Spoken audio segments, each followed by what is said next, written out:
What was your biggest failure and how did it change you? I have to really think hard about that. Like, failure.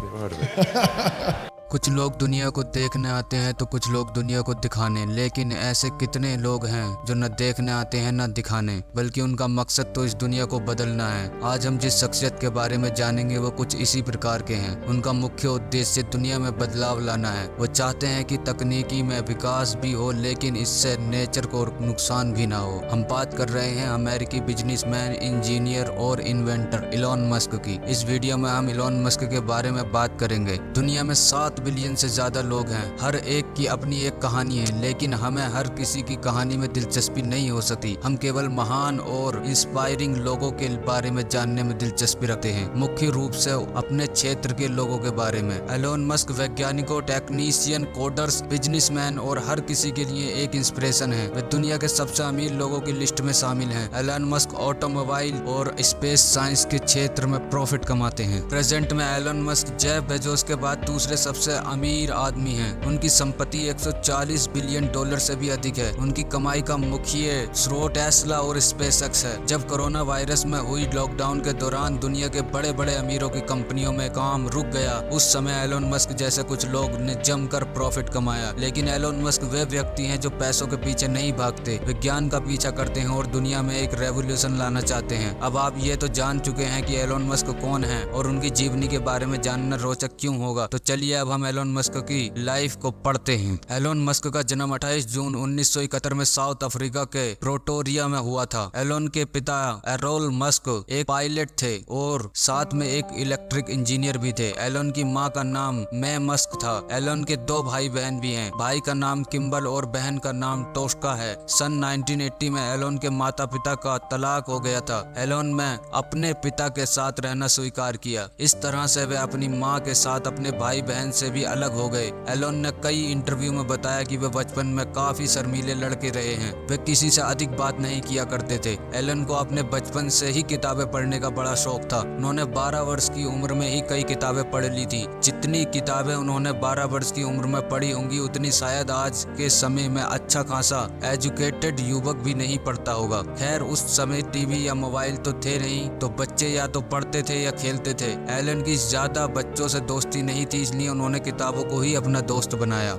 एक interview के मुताबिक Elon Musk पढ़ाई करते समय कहीं न कहीं स्वामी विवेकानंद जैसे थे। वे जब किसी किताब को पढ़ते थे तब वे किसी की नहीं सुनते थे। वे भूल जाते थे कि बाहर भी एक दुनिया है। उनके पिता उन्हें आवाज देते रहते थे, लेकिन वे आवाज एक कान से होकर दूसरे कान से निकल जाती थी। फर्क नहीं पड़ता था कि किताब में परियों की कहानियां हैं या फिर इलेक्ट्रिक साइंस के किसी आविष्कार की। एलन की इस आदत की वजह से उनके पिता उन्हें एक बार डॉक्टर के पास भी लेकर गए, लेकिन डॉक्टर ने कहा कि वे बिल्कुल ठीक हैं। एलन के पिता एरोल ने उन्हें मात्र 10 वर्ष की उम्र में ही एक कंप्यूटर दे दिया था। जिस समय बच्चों के पास कहने को ज्यादा कुछ नहीं रहता, उस समय एलोन के पास अपना खुद का एक कंप्यूटर था। वे जिस तरह किताबों में खो जाया करते थे, उसी तरह कंप्यूटर में खो गए। लेकिन उन्होंने कंप्यूटर का प्रयोग अपने ज्ञान को बढ़ाने के लिए किया। अपनी पॉकेट मनी से गेम्स की सीडी लाने की जगह वो कंप्यूटर की किताबें लाया करते थे और इस तरह से उन्होंने मात्र 12 वर्ष की उम्र में ही प्रोग्रामिंग की मदद से एक कंप्यूटर गेम तैयार कर लिया था। उनका ये गेम काफी रोचक था, जिस वजह से एक कंपनी ने उनके एक गेम को खरीदने में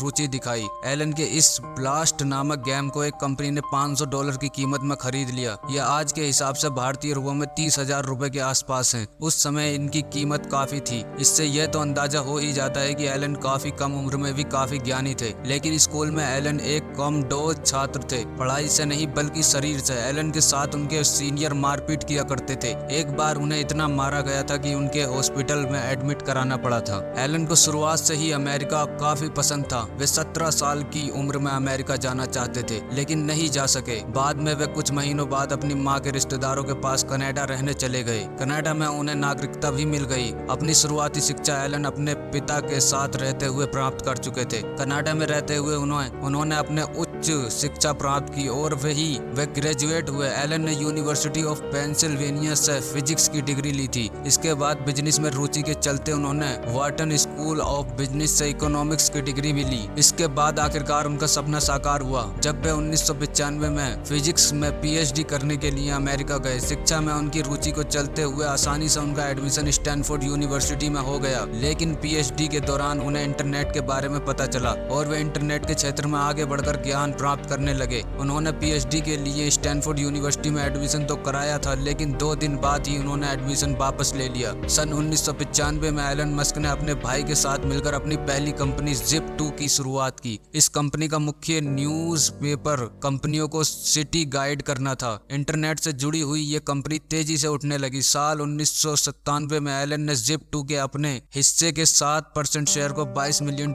में बेच दिया। एलन मस्क अपने ज्ञान की वजह से कंपनियों के शेयर और कंपनियों को बेचकर एक अमीर आदमी बन चुके थे। साल 2002 में एलन मस्क रसिया गए थे। वहां उन्होंने 3 रॉकेट खरीदने की इच्छा जाहिर। एक रॉकेट की कीमत $8 मिलियन थी। उन्होंने सोचा कि वे इससे कम कीमत में रॉकेट तैयार कर सकते हैं। वापस अपने देश आकर उन्होंने रॉकेट साइंस की पढ़ाई की और स्पेसएक्स की स्थापना की। अंतरिक्ष विज्ञान और रॉकेट साइंस एलन मस्क के लिए एक नया विषय था। पहले से ही एक धनी व्यक्ति बन चुके थे और लोगों ने उन्हें इस क्षेत्र में जाने के लिए मना किया। उनके व्यवसायी मित्रों ने और उनके परिवार ने उन्हें क्षेत्र में निवेश करने से मना किया, लेकिन उसके बावजूद भी एलन ने रिस्क लेते हुए निवेश किया। शुरुआत में उनके 3 रॉकेट फ्लॉप हुए और उन्हें भारी भरकम नुकसान उठाना पड़ा। लोगों ने उन्हें ये क्षेत्र छोड़ने की सलाह दी, लेकिन उन्होंने ऐसा नहीं किया। उन्होंने लगातार क्षेत्र में ज्ञान प्राप्त किया और रेवोल्यूशन लाने की कोशिश की और आज उनकी कंपनी स्पेसएक्स दुनिया की सबसे बड़ी प्राइवेट अंतरिक्ष विज्ञान में काम करने वाली कंपनी है। वे नासा के साथ मिलकर भी काम कर रहे हैं। स्पेसएक्स की कीमत आज $45 बिलियन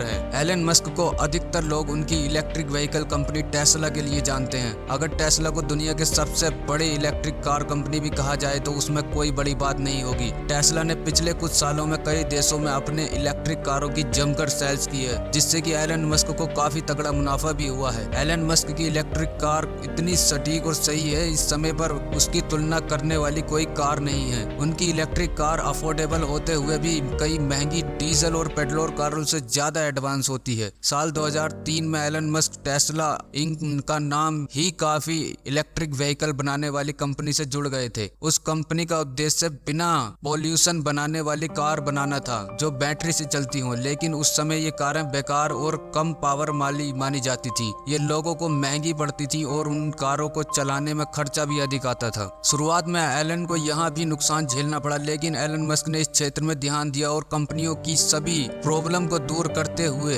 वे इस क्षेत्र में रेवोल्यूशन लाए। आज के समय में टेस्ला दुनिया की सबसे अधिक इलेक्ट्रिक कार सेल करने वाली कंपनियों में से एक है। स्पेसएक्स और टेस्ला के अलावा भी इलॉन मस्क का नाम कई रेवोल्यूशनरी कंपनियों के साथ लिया जाता है। इन कंपनियों में Starlink, the boring company, Neuralink company, solar city आदि शामिल है। ये सभी कंपनियां ऐसे क्षेत्रों में काम कर रही हैं जिनमें रेवोल्यूशन की संभावना हो। एलोन मस्क का उद्देश्य एक ऐसी दुनिया बनाना है जिसमें विकास भी हो, प्रकृति को नुकसान भी न हो। वे बिना नेचर को नुकसान पहुंचाए दुनिया को तेज और सस्ता बनाना चाहते हैं। ये थी आज की वीडियो दोस्तों। अगर वीडियो अच्छी लगी हो तो लाइक एंड सब्सक्राइब करना ना भूलें। मिलते हैं नेक्स्ट वीडियो में। धन्यवाद।